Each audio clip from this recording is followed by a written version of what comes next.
These people live in several centuries. 100 million of them were, until 30 years ago, ruled by the massed Maharajahs, the 562 princes who owned almost half India.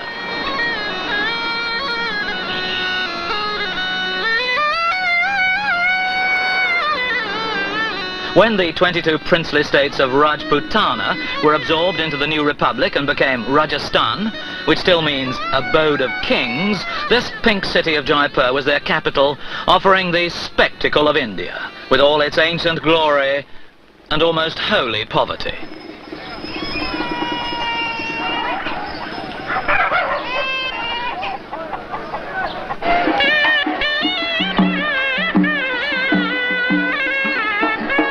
The exuberant Maharajas commanded unimaginable riches and held power of life and death. But upon Indian independence in 1947, were compelled to join the new union of the world's biggest democracy. They were granted privy purses, so some of their ancient pomp was still subsidized. But in 1971, Mrs. Ghandi, then Prime Minister, stripped away their remaining privileges, turned India's royalty into ordinary men, and delivered them into the hands of the tax collector. But it's not proved easy to get such abrupt demotion across to their former subjects, for these new citizens were not only highnesses, but holinesses, divine incarnations descended from God and, more directly, from families which had ruled for many centuries. With such a heritage, the haughty princes had some cause for pride, and it just wasn't easy for a highness to become a lowness. A sun god doesn't turn into an ordinary Joe overnight.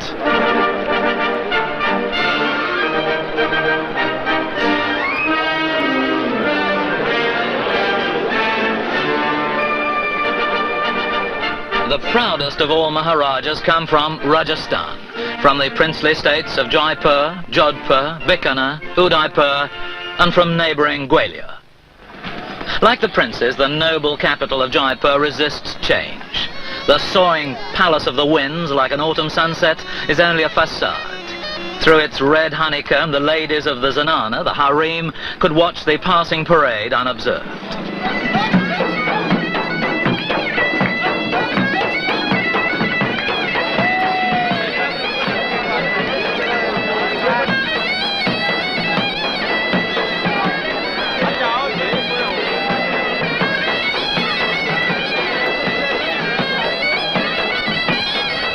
The Maharaja's main palace covers a seventh of the whole city, and he had 20 other palaces and forts as well, like Amber, for 6 centuries the state capital.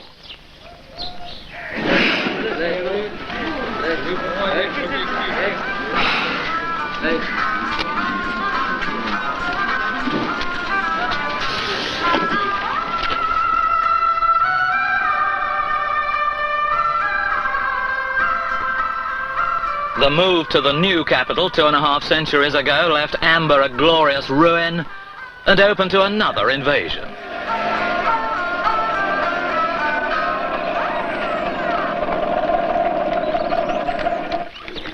The hillsides around Jaipur have attracted a different population.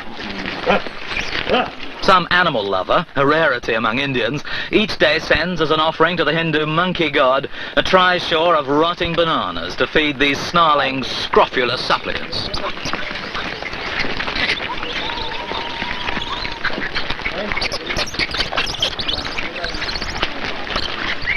They also scrounge free drinks.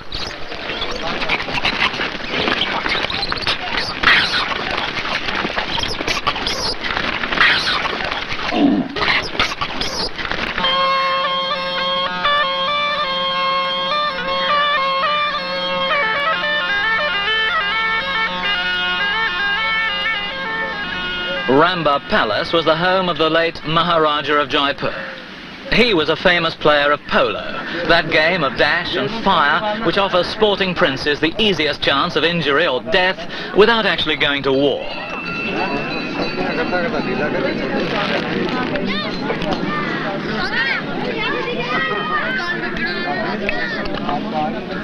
Indeed, in 1970, late His Highness died in glory, still in the saddle, while playing in the Cotswolds for a team called the Lavender Tigers.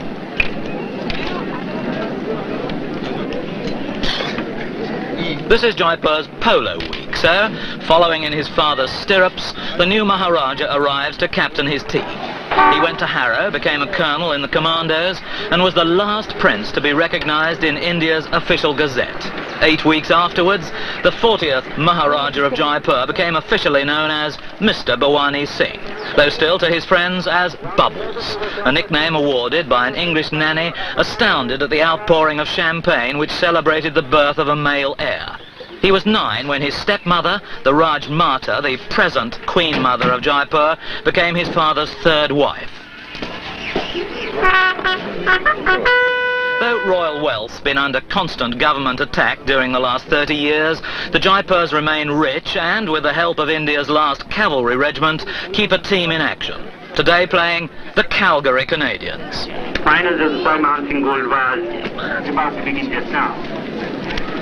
Each team now lined up. The Cavaliers wearing red shirts on the left and the Sun Warriors with green shirts on the right. Rock Peters facing them, he'll be throwing the ball, and Major Jamwar, the other umpire, is the far end towards the scoreboard. There's not much wind either. We hope to see a very fast, interesting finals of the Soi-Mansingh Gold was. Well, I think both the teams have decided to walk up to the stage so that you certainly have a closer look at them. From here, the teams go back, take up their respective positions, and face the umpires who will start the game this afternoon. Give them a hand, ladies and gentlemen.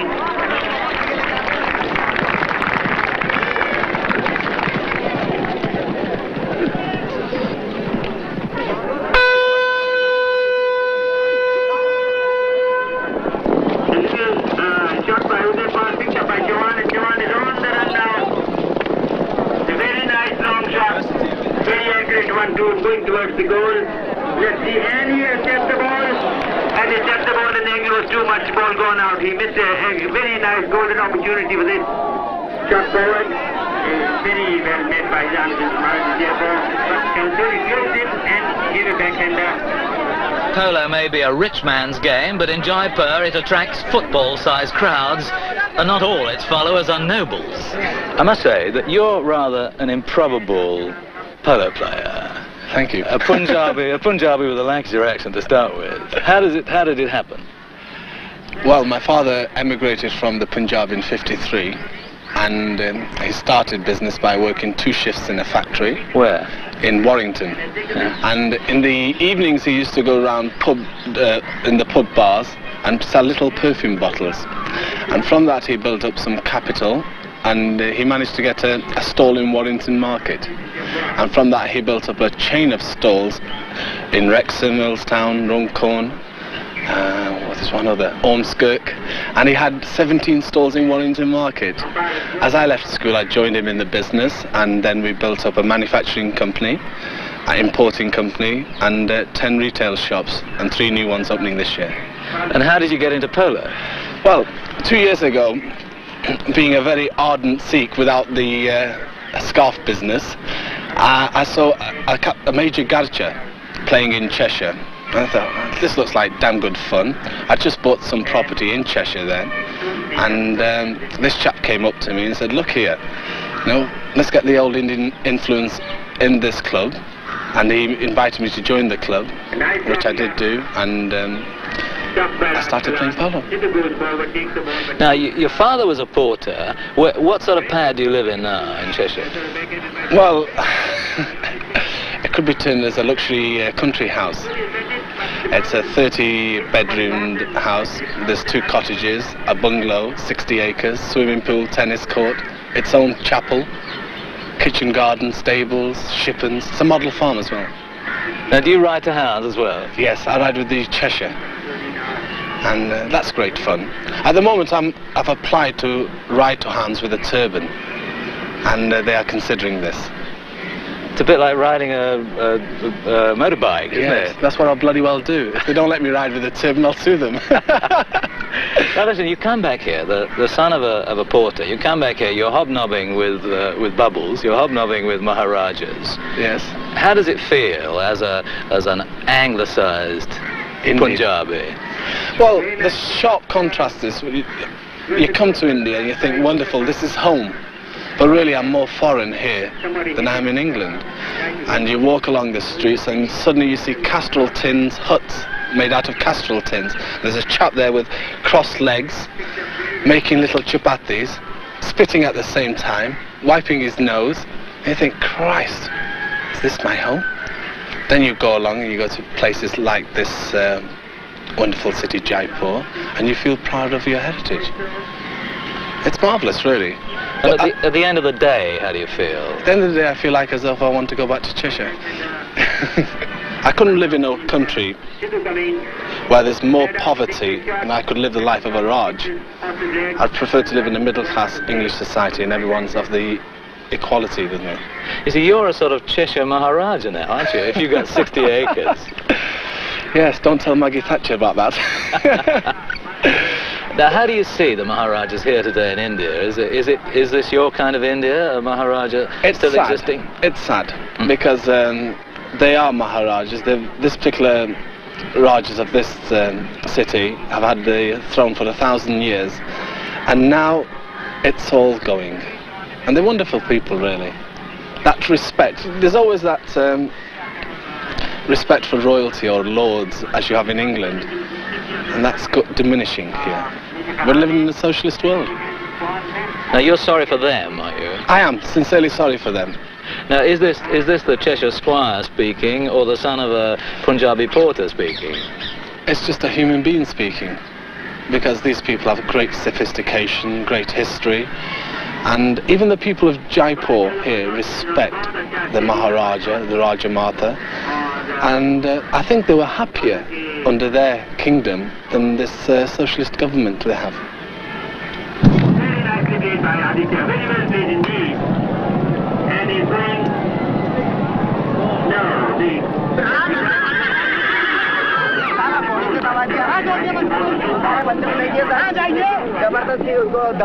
Every Indian crowd seems to simmer to create its own tension. One of the players has just galloped into spectators behind the goalposts. The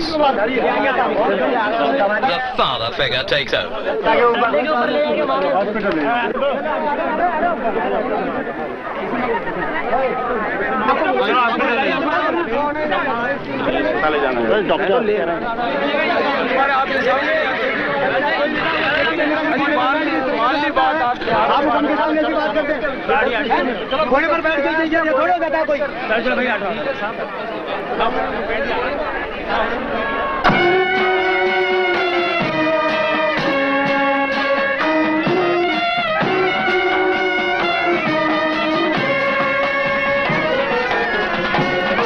Polo's a hard, rather humorless game, and even this variation's hardly light relief.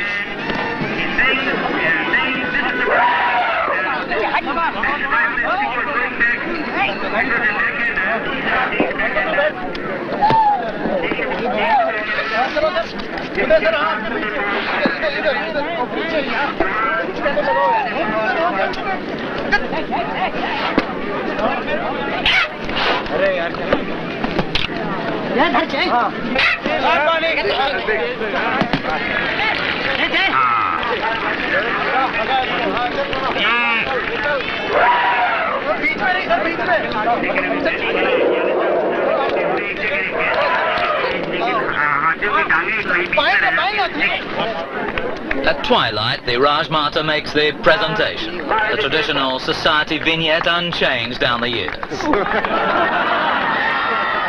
And another trophy stays in the family. The victorious Bubbles leaves, but this being India, things don't always work, not even for royalty.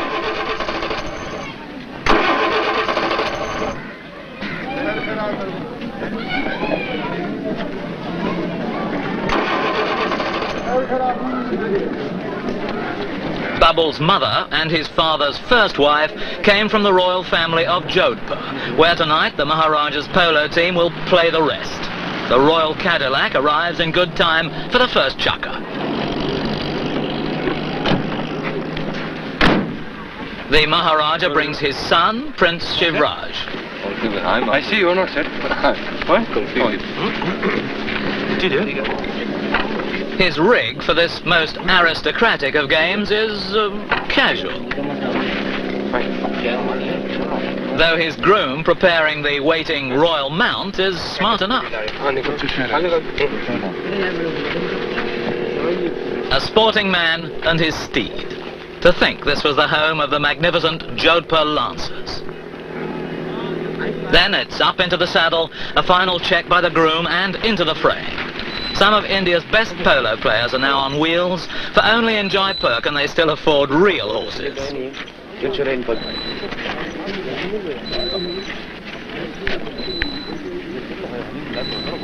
Bicycle polo may seem humble, but at least the conversation's posh enough. Jodhpur is synonymous to the Jodhpur breeches, the Jodhpur boots, and the things like that, which incidentally were invented by my grandfather. Maharajah Nahar Singh is known as Tiger. Fascinating character in lots of ways. He, you know, up till now, your breeches, you wore boots, and then you had your breeches up to your knees. And what he did was, he said it's a terrible bore if you're riding 3 times a day to pull on your boots and put them on. So he said, why not extend the cloth of your breeches down to your ankle and just pull on the whole thing as a cloth sort of thing, you see. And that was the Jodhpurs. Then he cut the boot off at the ankle, and that became known as your Jodhpur boot today, or what is known sometimes as a chukka boot.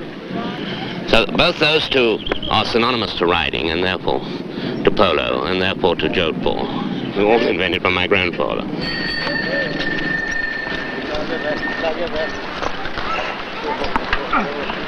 But it's rather sad, after all these originals, that polo in Jodhpur should now be reduced to bicycles and a tennis ball. Well, you know, it is sad, of course, because, I mean, now, basically, it's a matter of shortage of horses. Unlike Jaipur, who's lucky they've got the 61st Cavalry Regiment. We haven't.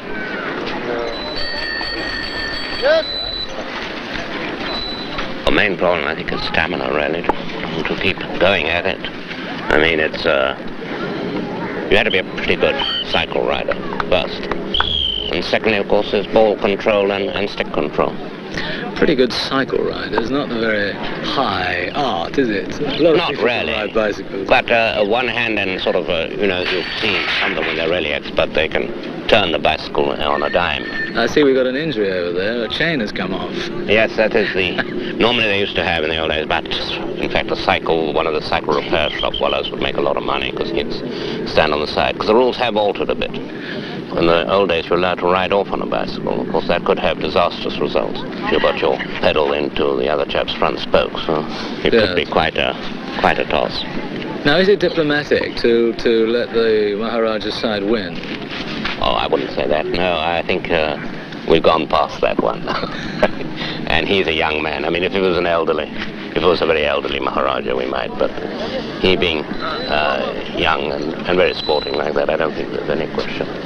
He can take defeat. Oh, yes, I think. No problem.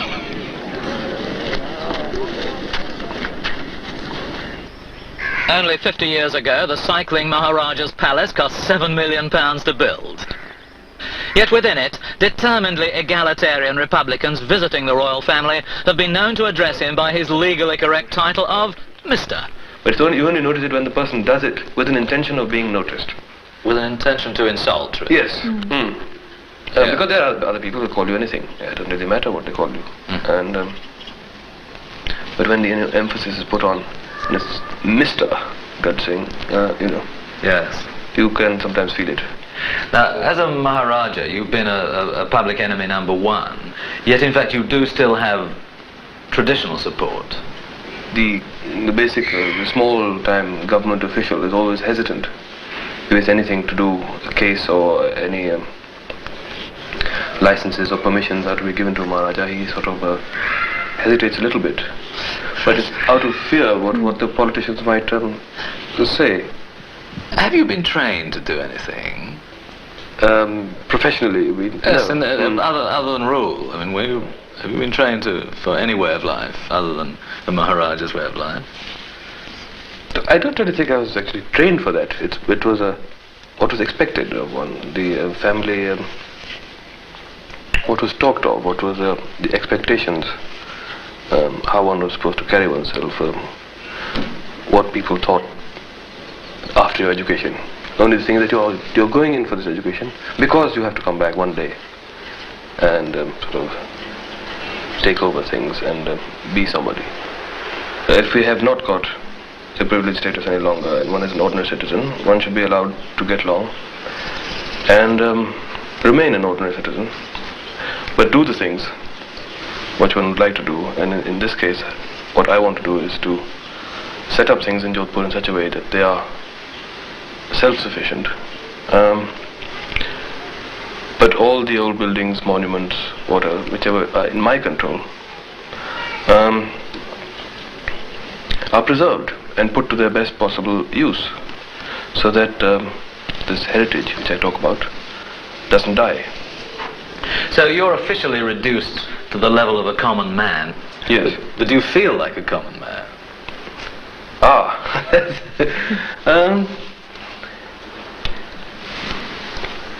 It's a difficult question. I don't know what to say about that. In many cases I would like to, yes. But people don't let you lot feel. of time from within and without, you're not allowed to. From without, the royal train of the Jodhpurs has been resurrected to carry foreign tourists when not transporting the prince and princess. I wondered how the Maharajahs reacted to their sudden demotion to the ranks of ordinary men.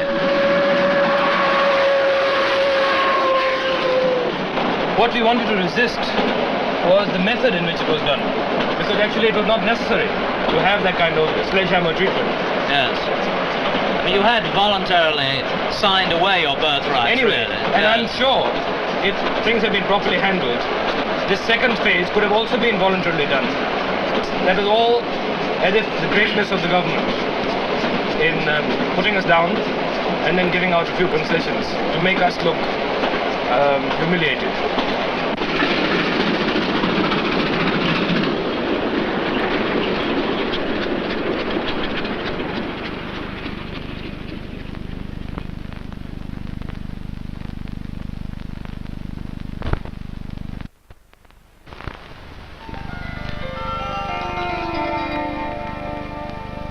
Among the stern masculine citadels of Rajasthan, Udaipur has a wistful feminine quality. It's one of the magic cities of India, a dream of gentle lakes and melancholy palaces.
The Maharana and his princess live securely within the towering city palace, the largest in Rajasthan. One of its 19th century rulers was so fascinated by sparkle, he had suites of crystal furniture made to match the chandeliers. The Queen and Prince Philip stayed here on one royal visit. Everyone's happy to visit this gorgeous place. The princes of Udaipur stayed aloof from Moguls and from British rulers and swore never to leave their city until India was independent. When, after 1400 years, this was achieved, the Maharana, descendant of the sun god who took precedence over all other Rajput princes, celebrated his liberation by going to Lancashire and playing cricket for Bolton.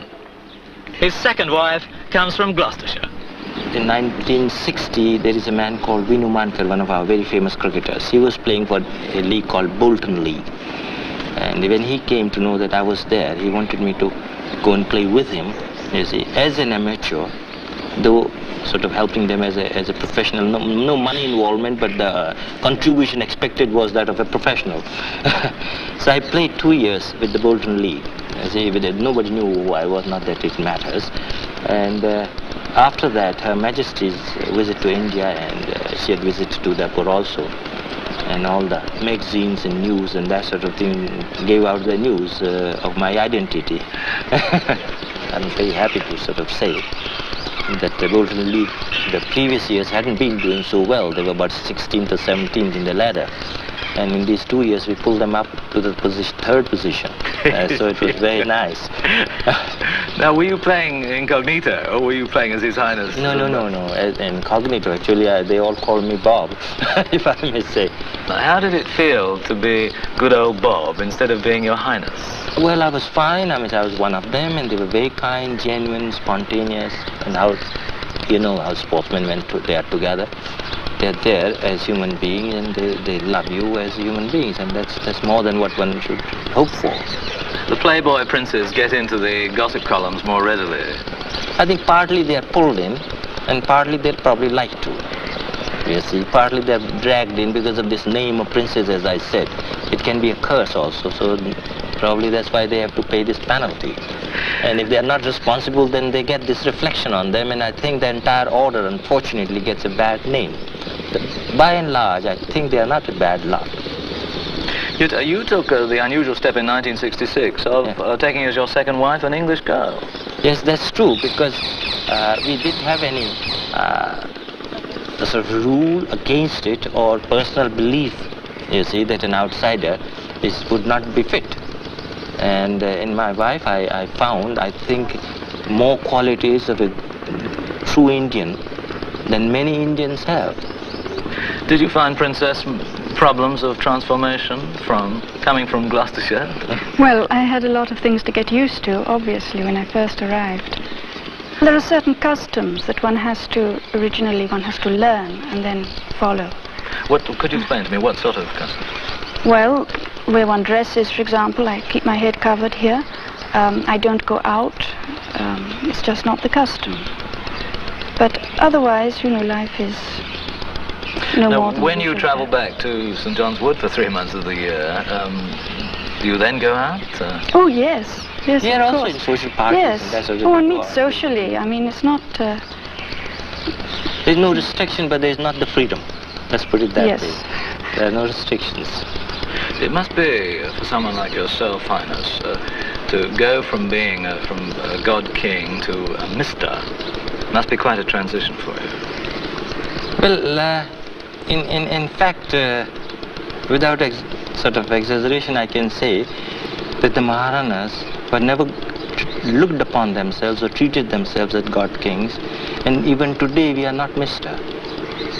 You see, the relationship that had existed over the last 1400 years still continues. Yes, of course, in the view of your government, you're another common man. Of course.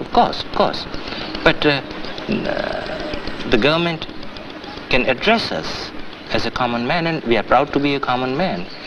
But they still give us at least that has been the case with this house, they still give us the respect and the recognition. And that, of course, the power is generated from the people, because people are kind to us, so naturally the government will have to be kind to us. Well, the government was less kind in as much as it withdrew your privy purse, and even yours, I believe, was some £50,000 a year. When that was snatched away from you, how did you react? Well, of course, it was which I had gone to this sort of transactional period twice, because when my father expired, you see, his privy purse was 2.5 million rupees, and naturally, he being an elderly man belonging to the old school of thought, and he had about 7,000 servants, you see, not doing so much anything for him, but under the patronage, and they were supported. When he died, I had to undergo this death duty, And that's when we had to give up all our belongings and things like that. So that was the first transactional period that I had to face. Second was when the privy purses all of a sudden were discontinued and this house has got very sort of distinguished history, but I'm afraid the modern source of power, money, was not so much in abundance or not even adequate. And we did go through a lot of hardship for 2 years. But since then we adjusted ourselves. Our personal requirements are very simple. I don't think our personal requirements are more than an average man here. Not the jet set, but I mean average working man. And What happened to your father's 7,000 servants? Well, we gave them all that we could. We set them up. But of course we all had to undergo hardship. But this is inevitable in a transactional period. The government at that time seemed to set about to humiliate the princes. Well, that's the impression that we got. That was, I think, totally uncalled for, because the agreement was specific and it said that with every succeeding ruler, the privy purse would be halved. So in any case, in another 2 generations' time, it would have disappeared. Yeah. But it would have given time for us to settle. But I'm afraid I'm very radical in my views, and I feel that all that happens is for the good. What is your role today, Highness? Well, legally, I have no role at all, except as a honest, true citizen belonging to a family with certain... morally, we have still got a big role to play, because India basically consists of very simple people. But it's a continuous confidence that we enjoy, which is rather frightening and involves a great deal of responsibility. As a girl, the Queen Mother of Jaipur left her ruling family in Cooch Behar to attend school and a secretarial college in London. She arrived here as the Maharajah's 3rd wife in 1940 at the age of 21, and later founded this school to lead girls away from Perth. In 1960, she became an MP. During the emergency, tax officials investigating the Jaipur's wealth invaded one of their palaces and reported seizing about a ton of gold, plus half a ton of silver and jewelry.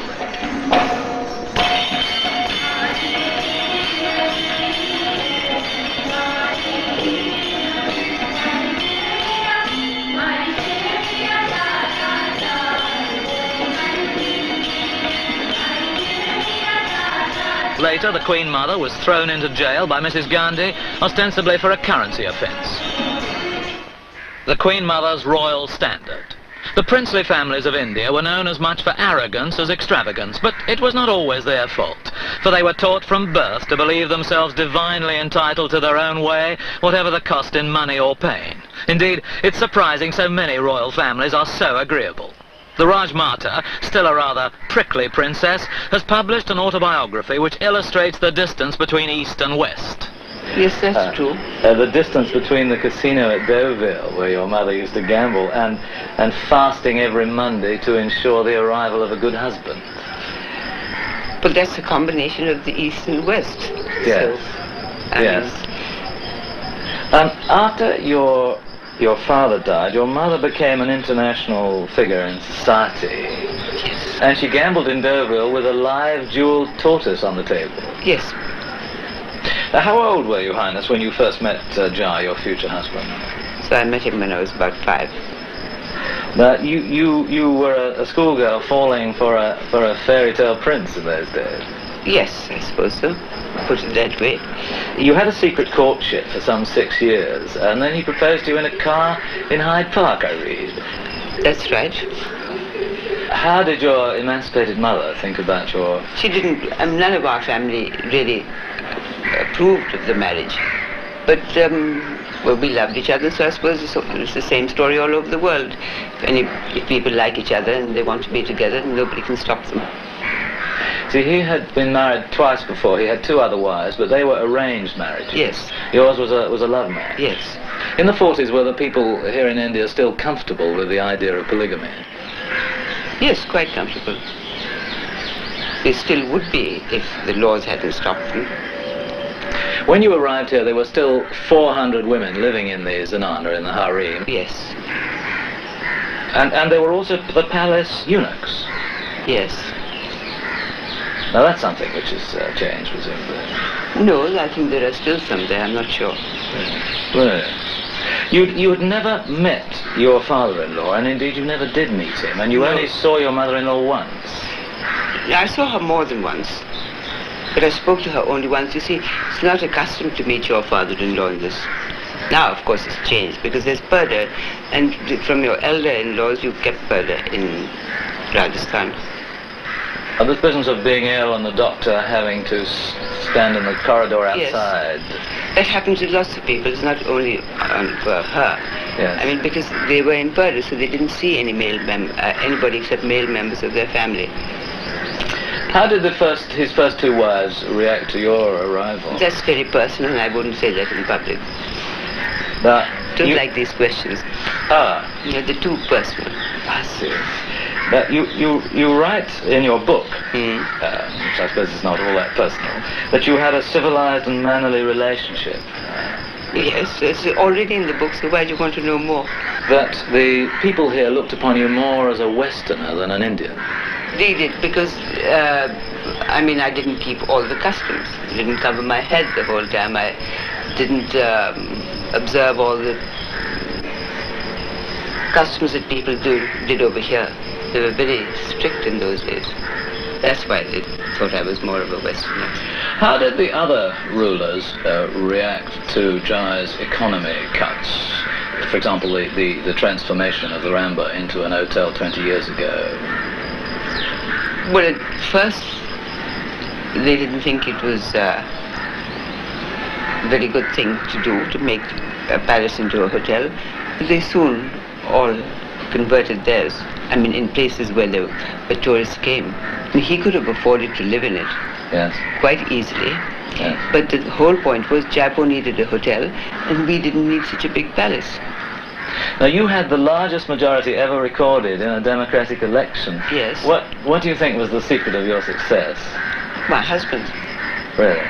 He didn't campaign for me. He didn't come out campaigning or anything like that. But the love and the respect and the trust that people had for him and his family. You write in your book about the shoddy, meaningless world of public life. Well, what I meant by that was that you really can't do much for the public, and so therefore there's not much point in being in politics. I'd be bogged down in the same thing. I could tomorrow if I wanted to. You could, of course, easily live in Europe now, enjoying the kind of social life you've been used to, the Ascot life. We have our Ascot life in India too. Quite a few people do. What were the satisfactions of the political life? There weren't any. You were a friend and admirer of Pandit Nehru, but how did you get along with his daughter? I hardly met his daughter. When I used to meet her, I got along well. You got along well enough for her to put you in jail? It was just a vendetta, according to them. I don't know why I was put in jail, no. In the emergency, were you expecting to be arrested? Yes, I had. You had? Ever since the emergency came and many political leaders were arrested, I realized that I'd have to go. Were you given any special treatment in jail? What kind of special treatment? A more comfortable cell? No, I didn't have a cell, luckily, because there were no cells left. They were all occupied. Jails were very full, like 5-star hotels in the holiday season. All the cells were absolutely full. Who were your other jail mates? Oh, quite all sorts of people, because there were sort of all kinds of people. There were prostitutes, there were murderesses, there were pickpockets, there were vagrants, there were mad people, there were quite a lot of political prisoners, and a mixed bag. But the worst part was not knowing how long one was going to be there for, why one was there, and knowing that the rule of law didn't exist in the country, and therefore it would be difficult to get out through the courts.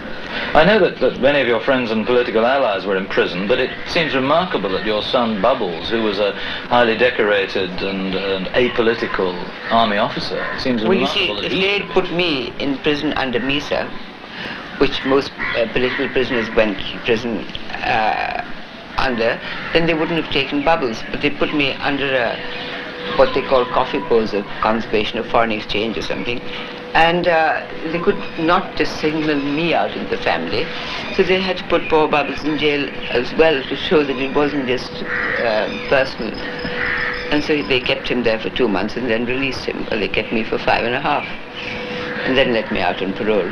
But he was an army officer and an ex-commander. Perhaps it was easier for him in jail than it was for you. Well, his where he lived was much more comfortable than where I was living. And the food that he got was better, and the treatment he got was better, because Tihar is a jail for men, and he had quite a lot of people he could mix with and play games with. And no, I don't suppose it was equal for both of us. I mean, it didn't bother me all that much. What was the first thing you did upon your release? I came home and had a bath, and I wanted to see some of my friends. And all my family were aghast because they said, oh, but they're all members of the opposition and they got some relation or the other in jail. So I said, so what? Why shouldn't I see them?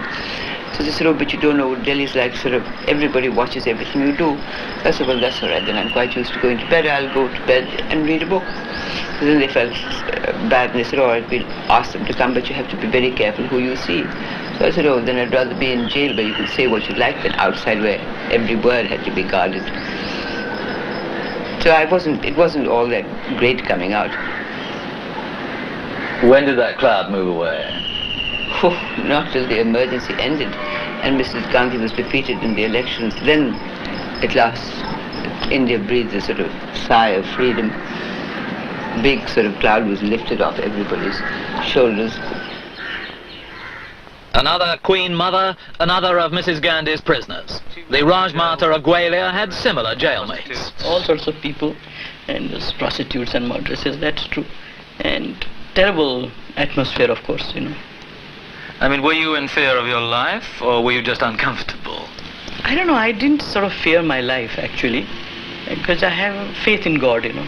I feel that if it has to come, it has to come. I'm a fatalist. So I didn't bother about life.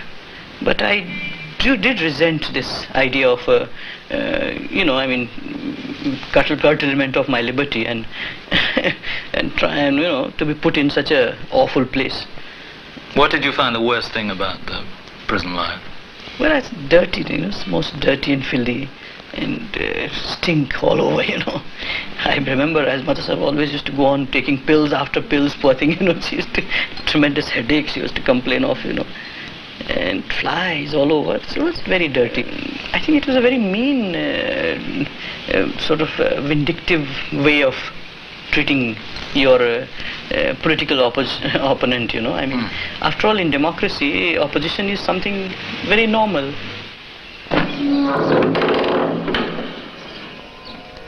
Not one of Mrs. Gandhi's jails, but the fortified 15th century city of Bikaner, at the heart of a desert kingdom on the ancient camel route from Africa. The pavilions of the 500-year-old fort stand above walls 30 feet thick, guarding a honeycomb of intricate sandstone. There are archways to dwarf an elephant, courtyards to capture a whisper. Inside the fort, ornate rooms blaze with colour, with murals and lacquer work, beneath gorgeous tinted ceilings, and the tiles were once picked out in diamonds.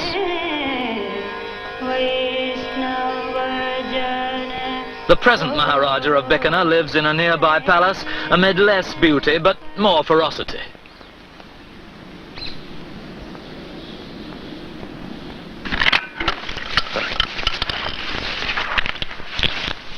Pull. Pull.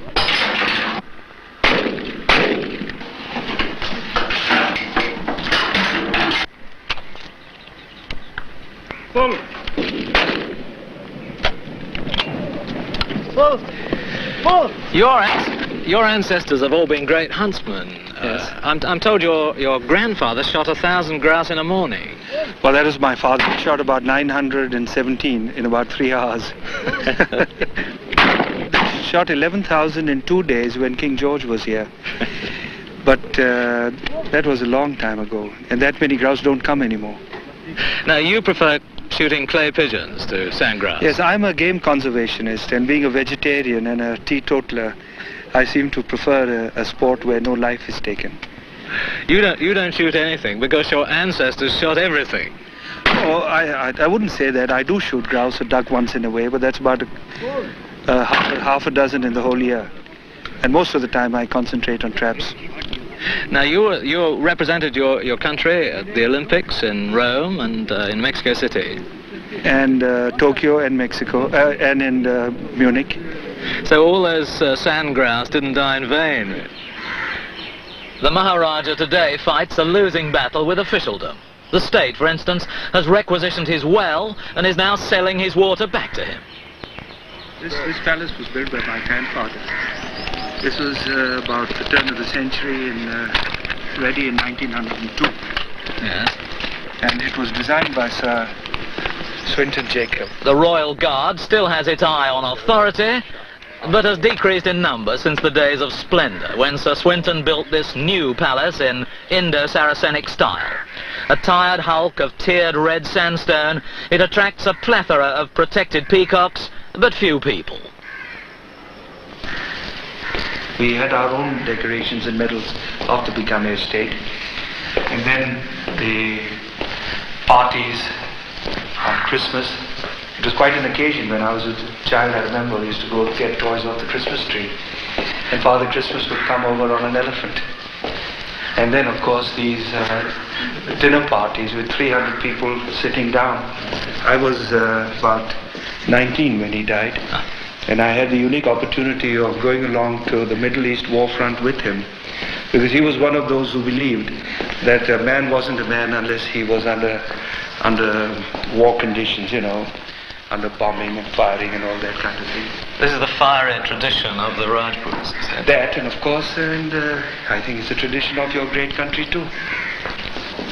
What do you see as your role today? As an ex-MP? As an ex-MP and as a present Maharaja? Well, the present Maharaja doesn't mean much today, but as an ex-MP, I guess I've still got a lot of contact with the people, because I served them for 25 years in the role as a member of parliament. Now, most Maharajas, I suppose, went into politics for self-preservation. Why did you go in? Well, I've always been a socialistic at heart, because even though I may live in a palace, my mind has always been close to the people who were underprivileged. And I feel probably the most happy when I'm traveling and meeting with people who are not so well placed in life. Even in England, for instance, when I go around, I meet miners and people working on the roadsides and in pubs and all that. I enjoy talking to them. A socialist Maharaja seems almost a contradiction in terms, doesn't it? Well, not really, because if you look at it this way, after all, whether you are a Maharaja or anybody else, you are a human being first. And as long as one feels that we have these human values to go by, then I think the other things are just sort of trappings, you know, like a coat you wear on. It doesn't count to me anyway. But is this a trapping? Yes, I consider myself a caretaker here, because this was built by great men, and it has fallen on my shoulders to look after it. And I honestly don't regard this as mine anymore. I regard this as a sacred trust. The fact that I came from this family of 500 years of rulership automatically gave me a position whereby the people came to me and they automatically respected me. The princes have still been able to retain a position of prestige in the eyes of the people. May not be any more recognized by the government of India, but what is recognized by the people to us is far more vital. When you became the Maharaja, how many homes and servants did you inherit? Oh, quite a few. I think we had altogether, counting, about 18 houses, counting one in England in Chertsey, Surrey, and one in Chantilly in France, and Bombay, Delhi, and all over the places. As far as these palaces are concerned, I don't think there's any problem. And I'd be just as happy living here as I was in a two-room house. It's a condition of mind, isn't it? And all these things that you see, these beautiful palaces and the engravings and the objects of art, they don't really contribute to a man's personal happiness. The Maharajas, easy targets for any politician, have been much maligned. But India's problems lie far deeper than their long-lost extravagances, for the princes and their private armies have gone, but the problems remain.